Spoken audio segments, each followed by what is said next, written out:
বিশ্বকাপের মঞ্চে আবারও মুখোমুখি ইংল্যান্ড ও ক্রোয়েশিয়া।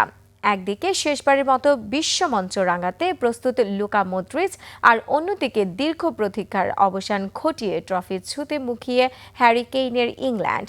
আর্লিংটনের এই লড়াই শুধু 3 পয়েন্টের নয়, বরং দুই ফুটবল দর্শনের, দুই প্রজন্মের এবং দুই মহাদেশীয় শক্তির মর্যাদার লড়াইও। বাংলাদেশ সময় রাত 2টায় শুরু হবে ম্যাচটি। বাকিটা জানাচ্ছেন সুকান্ত সরকার। বিনিয়োগ হোক বিশ্বস্ত, আমার পছন্দ সল্ট বে। 8 বছর পর বিশ্ব ফুটবলের সবচেয়ে বড় মঞ্চে আবারও মুখোমুখি হচ্ছে ইউরোপের দুই পরাশক্তি ইংল্যান্ড ও ক্রোয়েশিয়া।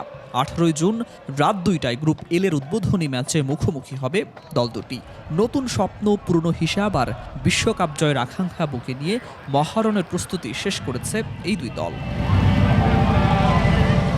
বিশ্বকাপের মঞ্চে হয়তো এটাই লুকা মদ্রিচের শেষ তাণ্ডব। প্রস্তুতি নিয়ে সন্তুষ্ট ক্রোয়েশিয়ান অধিনায়ক জানিয়েছেন, রিয়েকা থেকে যুক্তরাষ্ট্র প্রতিটি ধাপেই পরিকল্পনা অনুযায়ী এগিয়েছে দল। অভিজ্ঞতা ও তরুণ প্রতিভার মিশেলে গড়া স্কোয়াডটি আবারও বিশ্বকে চমকে দিতে প্রস্তুত।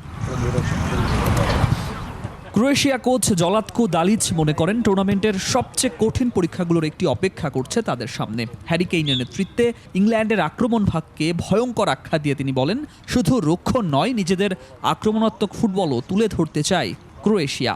সেটপিস থেকে শুরু করে প্রতিপক্ষের শক্তির জায়গাগুলো নিয়েও বিশেষ প্রস্তুতি নিয়েছে দলটি। অন্যদিকে ইংল্যান্ড কোচ টমাস টুখেলের কণ্ঠেও আত্মবিশ্বাসের সুর। তার মতে, বিশ্বকাপ জয়ের স্বপ্ন দেখার অধিকার আছে ইংল্যান্ডের, তবে সেই স্বপ্ন বাস্তবায়নের একমাত্র পথ কঠোর পরিশ্রম। আর দুর্দান্ত মৌসুম কাটিয়ে আসা অধিনায়ক হ্যারি কেইন বিশ্বাস করেন, 2018 সালের স্মৃতি পেছনে ফেলে এবার অনেক বেশি পরিণত ও শক্তিশালী ইংল্যান্ড, যারা জয় দিয়ে বিশ্বকাপ যাত্রা শুরু করতে চায়। তবে শেষ হাসি কে হাসে সেটাই দেখার অপেক্ষা। সুকান্ত সরকার, 21 টেলিভিশন।